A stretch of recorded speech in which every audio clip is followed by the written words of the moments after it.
डॉगरस का काम रहता है आपके शरीर के अंदर इम्यूनिटी को बढ़ाना, यानी आपकी रोग प्रतिरोधक क्षमता को बढ़ाना। और देखिए आपके शरीर में जो वायरल इंफेक्शन होते हैं, खांसी जुकाम बुखार जैसी कंडीशंस जो होती हैं, ये आपके हवा से, खाने से, छूने से, इन सभी चीजों से फैलता है। अब कोई व्यक्ति छींक देता है या खांस देता है, अगर रुमाल लगा के भी खांस रहा है तो हमारे लिए बहुत नॉर्मल सी बात है, पर यहाँ पर होता क्या है कि जो उसके कीटाणु रहते हैं वो हवा में चले जाते हैं, घुल जाते हैं, और जब हम सांस लेते हैं तो उसी सांस के जरिए जो है वो कीटाणु हमारे शरीर में चले जाते हैं। अब यहाँ पर होता क्या है कि आपके ये क्या है, गले को पहले पकड़ना शुरू कर देते हैं। अब यहाँ पर क्या रहता है कि हमारे शरीर के अंदर कुछ ऐसे सेल्स रहते हैं, कुछ ऐसे जीवाणु रहते हैं जो कि इन बीमारी को कम करने में मदद करते हैं। ये जितने ज्यादा रहेंगे शरीर में बीमारी क्या है उतनी ज्यादा क्या है कम होती रहेगी। अब सबसे पहले क्या रहता है कि शरीर की पहली प्रक्रिया क्या रहती है कि गले में खराश होती, खांसी होती, ताकि किसी माध्यम के द्वारा इन कीटाणु को जो है शरीर से बाहर निकाला जा सके। अब यहां पर होता क्या है कि जब खांसी बहुत ज्यादा बढ़ जाती है तो हमारा शरीर भी क्या करता है, कफ को बनाना शुरू कर देता है, कफ बढ़ जाता है। कफ क्या है कि हम कभी अंदर नहीं रखते, हम बाहर ही उसको फेंकते रहते हैं। ये क्यों रहता है कि ये प्रक्रिया रहती है कि कीटाणु को जल्दी से जल्दी बाहर करा जाए, क्योंकि ये जो वायरल इन्फेक्शन होते हैं ये हर सेकंड 2.5 गुना की बढ़ोतरी से बढ़ते हैं। और अगर हमारे शरीर में ये जो सेल्स जो रहते हैं, जो रोग प्रतिरोधक क्षमता रहती है, अगर ये कम हो जाती है तो शरीर के अंदर ये क्या है, ये और ज्यादा बढ़ते हैं, शरीर में वीकनेस ज्यादा आती है। जब हम कफ को बाहर नहीं निकालते तो कफ का क्या है कि आपके फेफड़ों में जाके जमना शुरू हो जाती है, और फेफड़ों में जब जमती है तो फेफड़ों के अंदर एक गुब्बारा नुमा चीज होती है जिसे हम एल्वोलाई कहते हैं। इस एल्वोलाई का काम रहता है सांस का आदान प्रदान करना, यानी ऑक्सीजन लेना और कार्बन डाइऑक्साइड छोड़ना। तो ये कफ क्या करता है, उन्हीं चीजों को दबाना शुरू कर देता है, उसी एल्वोलाई को दबा देता है, जिस वजह से व्यक्ति को सांस लेने में तकलीफ होती है और घबराहट ज्यादा होती है। अब जब शरीर के अंदर जब ये मात्रा कफ की बहुत ज्यादा बढ़ जाती है तो यहां पर आपका शरीर जो है आखिरी चीजों को अपनाता है, वो होता है कि आपके शरीर की गर्मी को बढ़ाना, तापमान को बढ़ाना। क्योंकि जब आपके शरीर में इम्यूनिटी कम हो जाती है तो यहां पर फिर एक ही चीज बचती है कि आपके तापमान को बढ़ाया जा सके, ताकि गर्मी के दौरान कीटाणु को खत्म करा जा सके, जिस कंडीशन को बुखार कहते हैं। अब बुखार के दौरान होता क्या है कि जो कफ होता है ये बहुत जल्दी सूख जाता है, और जब ये कफ बहुत जल्दी सूख जाता है तो यहां पर ये गुब्बारा नुमा जो चीज होती है, एल्वोलाई जो होते हैं, एकदम से डैमेज हो जाते हैं, क्योंकि दब जाते हैं। तो ऐसे में क्या है कि व्यक्ति को सांस की रिकवरी के लिए क्या है, पंप का सहारा लेना पड़ता है, जिस कंडीशन को अस्थमा कहते हैं।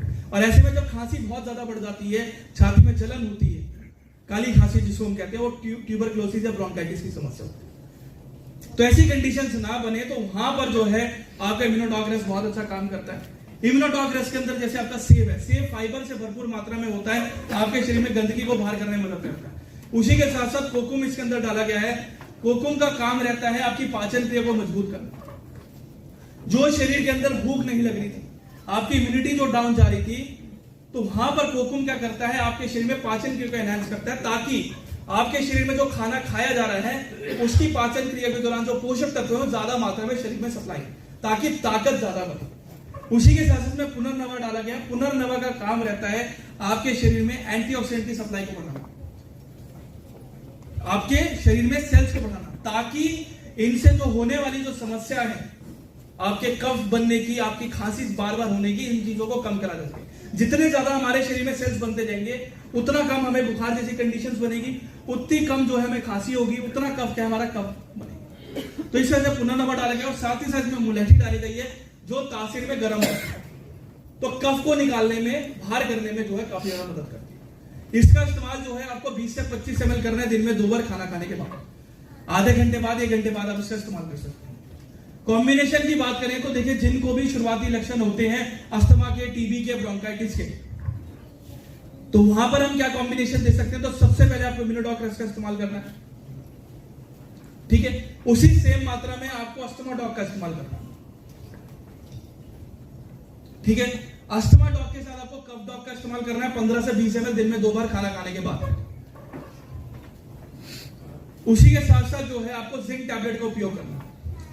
जिंक टैबलेट क्या करती है, किसी भी इंफेक्शन जो होते हैं आपके बुखार के दौरान, कई बार होता है कि जलन बहुत ज्यादा हो जाती है, एलर्जी जैसी कंडीशन हो जाती है, खुजली जैसी कंडीशन हो जाती है, उन इंफेक्शन को रोक, तो एक टैबलेट डेली लेनी है आपको दोपहर के खाना खाने के बाद, ठीक है। और आखिरी में रहेगा आपका पंचतुलसी ऑयल।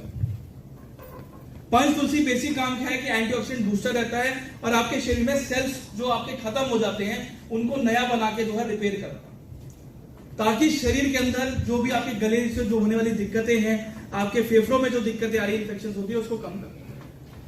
ठीक है, और जो एलर्जिक जो कंडीशंस रहती है स्किन में जो बन जाती है, उसको भी जो है वो कम रखने में मदद करता है। तो इसका भी इस्तेमाल जो है आपको 2 से 3 बूंद हल्के गुनगुने पानी में आपको इस्तेमाल करना है।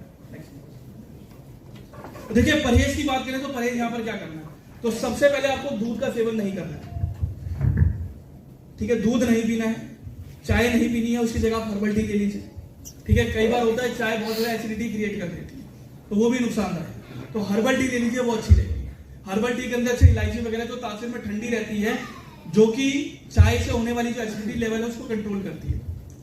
ठीक है, तो चाय पी लीजिए। यहाँ पर कॉफी पी सकते हैं, वो भी बहुत अच्छी रहेगी। कॉफी गर्म रहती है ज्यादा, तो आपके फेफड़ों में भी जो भाप जो जाती है उससे भी क्या है, कफ जल्दी खुलता है और उसको बाहर करने में भी आसानी होती है।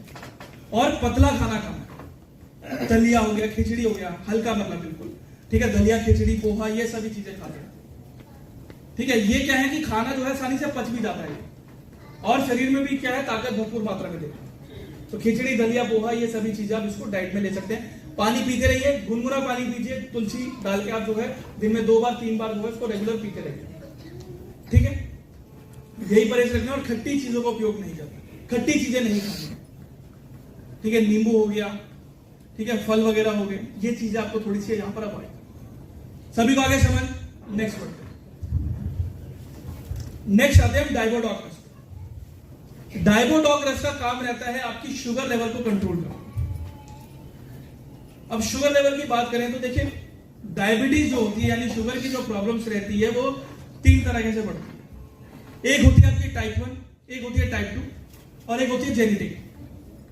जेनेटिक जो बीमारी रहती है कि मान के चलिए अगर किसी माँ बाप को शुगर है तो चांसेस रहते हैं कि बच्चों में भी शुगर के लक्षण हो जाते हैं। तो यहाँ पर क्या है, छोटे बच्चों को भी टाइप 1 डायबिटीज होनी शुरू हो जाती है। यहाँ पर छोटे बच्चों को इंसुलिन के इंजेक्शन दिए जाते हैं शुगर कंट्रोल करने के। ये बहुत रेयर बीमारी होती है, हर 100 में से 3 या 4 लोगों को होती है। तो हम इसके ऊपर बात नहीं करेंगे, हम बात करेंगे टाइप 1 और टाइप 2 की। और जो सबसे बड़ी दिक्कत है वो टाइप 2 डायबिटीज की। अब देखिए टाइप 1 डायबिटीज में होता क्या है कि शरीर के अंदर जो है इंसुलिन नहीं बन पाता। हमारी पेट के नीचे वाले भाग में पैनक्रियास नाम की ग्रंथि रहती है जो कि इंसुलिन निकालती है। जब आप खाना खाते हो तो खाने के दौरान ग्लूकोज निकलता है, ये आपकी ब्लड सप्लाई में जाता है, खून के द्वारा जो है पूरे शरीर में सप्लाई होता है ताकत के लिए। अब यहां पर जब ज्यादा बढ़ जाती है वो ग्लूकोज, तो यहां पर जो पैनक्रियास है वो इंसुलिन निकालना शुरू करती है ताकि उस ग्लूकोज को जो है कम करा जा सके। जितना शरीर में जरूरत है उतना दिया जाए, बाकी जो इसको हटा दिया जाए। तो यहां पर होता क्या है कि वो जो पैनक्रियास जो ग्रंथि होती है वो खराब हो जाती है, जिस वजह से इंसुलिन जो होता है बिल्कुल नाम मात्रा का निकलता है। ठीक है, बिल्कुल निकलता ही नहीं। तो यहां पर क्या है कि ग्लूकोज लेवल बढ़ता रहता है, तो उसको कंट्रोल करने के लिए व्यक्ति को क्या है, इंसुलिन के इंजेक्शन लेने पड़ते हैं। ये होती है टाइप 2 डायबिटीज के अंदर होता क्या है कि इंसुलिन तो बनता है पर नसों के अंदर चर्बी ज्यादा जम जाती है। जब नसों के अंदर चर्बी ज्यादा बनती है तो नसें बिल्कुल सिकुड़ जाती है। तो यहां पर 2 कंडीशंस होती है। पहला क्या होता है कि खून जो है ढंग से पास नहीं हो पाता, उसको बहुत ज्यादा प्रेशर लगाना पड़ता है आगे बढ़ने की, बीपीआई की प्रॉब्लम।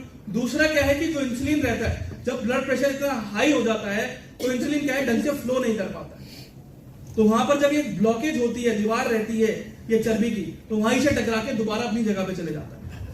तो यहां पर इस कारण जो है आपकी शुगर लेवल कंट्रोल नहीं होती। तो वहां पर मेन चीज क्या है, उन कोलेस्ट्रॉल या उन चर्बी को घटाना ताकि अपनी शुगर लेवल को नॉर्मल रख सके। तो वहां पर सबसे बेस्ट रहता है कि डायबोडॉक रस का इस्तेमाल करना। डायबोडॉक के अंदर जैसे करेले का रस है, जिसमें एक आर्टिफिशियल इंसुलिन रहता है पेप्टाइड नाम से, कि अगर हम वैसे इंजेक्शन के तौर पे ना ले तो जब हम रस के तौर पे लेते हैं, जूस के तौर पे लेते हैं, तो ये ब्लड सप्लाई में बहुत जल्दी घुल जाता है।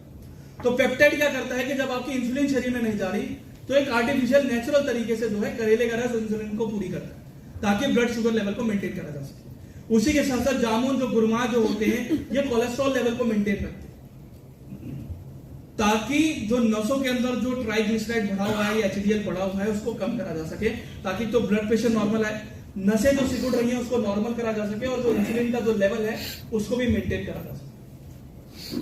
ठीक है, इसका इस्तेमाल जो है आपको 20 से 25 ml करना है खाना खाने से पहले, आधे घंटे पहले आप इसका इस्तेमाल कर सकते हैं। ठीक है, और कॉम्बिनेशन की बात करें तो कॉम्बिनेशन में क्या देना, तो सबसे पहले जो है आपने डाइबोडॉक ले लिया, ठीक है, खाना खाने से पहले आपने डाइबोडॉक का इस्तेमाल कर लिया। अब जो चलेंगे खाना खाने के बाद, खाना खाने के बाद क्या चलेंगे, सबसे पहले आपका क्लोरोडॉक चलेगा, ठीक है, वही सेम मात्रा, बस खाना खाने के बाद। क्लोरोडॉक के साथ यहां पर आपको फेनुग्रिक एक्सट्रैक्ट कैप्सूल का इस्तेमाल करना है, ठीक है, एक कैप्सूल दिन में 2 बार रहेगी खाना खाने के बाद। फेनुग्रिक भी आपका जो मेजर काम करती है वो कोलेस्ट्रॉल को कम करने में करती है, साथ ही साथ जो शुगर के दौरान जो होने वाले जो साइड इफेक्ट आपके शरीर में पड़ते हैं, जैसे कि हाई ग्लूकोमा जैसी कंडीशन हो जाती है, आंखें बहुत ज्यादा चिपचिपी हो जाती है, घाव नहीं भर पाते हैं, हार्मोन्स की इम्बैलेंस हो जाते हैं, तो वहां पर जो है फेनुग्रिक क्या करती है, कोलेस्ट्रॉल को कम करती है, साथ ही साथ आपके हार्मोन्स को मेंटेन रखती है, ताकि जो शुगर के टाइम पे जो हार्मोन्स की वीकनेस हो रही है, जो शारीरिक वीकनेस हो रही है, उसको कम करा जा सके, ठीक है। तो फेनुग्रिक भी एक कैप्सूल दिन में 2 बार खाना खाने के बाद आपको इस्तेमाल करना। उसी के साथ साथ आपको गिलोय जूस का इस्तेमाल करना है, ठीक है, 15 से 20 ml रहेगा दिन में 2 बार खाना खाने के बाद। गिलोय जूस क्या है कि आपके खून को साफ रखने में मदद करता है, साथ ही साथ जो उसके पोषक तत्व रहते हैं आपके शरीर में इम्यूनिटी लेवल को बढ़ाते हैं, तो ताकत बनी रहती है, क्योंकि शुगर के दौरान परहेज इतना हो जाता है कि व्यक्ति कुछ चीजों को बिल्कुल छोड़ देते हैं, जो कि बहुत ज्यादा जरूरी होता है, जैसे फल वगैरह हो, फलों में सबसे ज्यादा फाइबर रहता है, सबसे ज्यादा विटामिन रहते हैं, पर वो छोड़नी पड़ती, तो उनसे एक रिप्लेसमेंट करके गिलोय जूस बनाया गया, क्योंकि गिलोय जूस में ना तो कोई चीनी की मात्रा रहती, पीने में कड़वा रहता है, तो यहाँ पर एक तो शुगर लेवल मेंटेन होती है, और जो इसके अंदर पोषक तत्व रहते हैं, जो विटामिन रहते हैं, शरीर में वीकनेस नहीं होने देते, शरीर में ताकत को बढ़ाते हैं, ठीक है। और आखिरी में आपका पंचतुलसी ऑयल। पंचतुलसी ऑयल कितना लेना है आपको, 2 से 3 बूंद हल्के गुनगुने पानी में आप इसका इस्तेमाल कर सकते हैं, ठीक है, दिन में 2 बार या 3 बार आप इसका भी इस्तेमाल कर सकते हैं। खाने के बाद में, हाँ जी, खाना खाने के बाद, मतलब सभी में जो ना 15-15 20-20 मिनट का गैप कर लीजिए, ठीक है। सबसे पहले आपने क्लोरोडॉक ले लिया, उसके 20 मिनट बाद ही फिर आपने जो है फेनुग्रिक, तो आपने खाना खाते टाइम ही ले लिया, कि खाना खाया 10 मिनट बाद जैसे आप पानी पीते हो तो उसके साथ फेनुग्रिक ले लिया, उसके बाद 20 मिनट रुक के आपने क्लोरोडॉक, और 20 मिनट बाद ही आपने गिलोय जूस का इस्तेमाल किया। हाँ जी, ये सब यहीं से मिलती है, बाहर वाले होते तो प्रोडक्ट ट्रेनिंग की होते थे, फिर तो अपने ही शुरू कर देते हम तो। ये तो सर फेनुग्रिक तो खाना खाने से पहले था, ट्रेनिंग में ऑनलाइन में बताया गया। हाँ जी, सुबह दे सकते खाली में। अगर देखिए मैं यही मैं बात करने वाला हूँ कि देखिए शुगर जिनको बहुत ज्यादा हाई रहती है, अब मान के चलिए 200 प्लस शुगर है, ठीक है, 200 प्लस से ऊपर शुगर जा रही है, तो हाई शुगर के टाइम पे आपको खाना खाने से पहले एक खाली पेट और एक रात को सोते टाइम। अगर जिनकी शुगर 180 है और 200 के बीच में फ्लक्चुएट करती है, तो यहां पर क्या खाना खाने के बाद हो, क्योंकि खाना खाने के दौरान जो होती है, बाद में जब दी जाती है तो वहां पर ग्लूकोज लेवल एकदम से हाई जाता है, तो मेथी दाना जो करता है वो एकदम से उस शुगर लेवल को मेंटेन रखता है, तो खाना खाने के बाद दी जाती है वो अच्छी होती है। और जिनकी शुगर बहुत ज्यादा हाई है, खाली पेट इस वजह से, ताकि जो फ्रेश होने के दौरान जो ब्लड ग्लूकोज जो है वो आपके स्टूल के थ्रू या यूरिन के थ्रू आसानी से निकल जाता है, यूरिया के थ्रू। तो जिनकी हाई शुगर रहती है उनको ही खाली पेट दी जाती है, वरना आपको खाने खाने के बाद ही देती है, ठीक है, ये आपको ध्यान रखना। और परहेज में देखिए सबसे पहले क्या करना है कि यहां पर तो आपको ना तो चाय पीनी है, ना कॉफी, ना दूध, ठीक है। हर्बल टी ले लीजिए, अच्छी रहेगी, ग्रीन टी ले लीजिए, वो अच्छी रहेगी,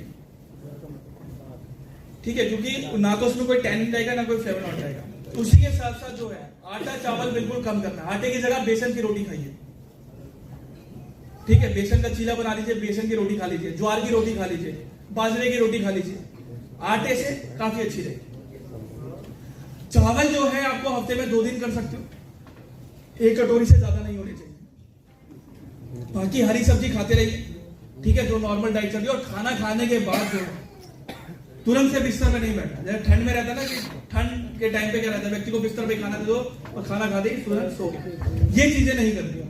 खाना खा के आधा से पौना घंटा जो है 45 मिनट कम से कम जो है आपको थोड़ी देर सैर करनी है, घूम फिर लेना।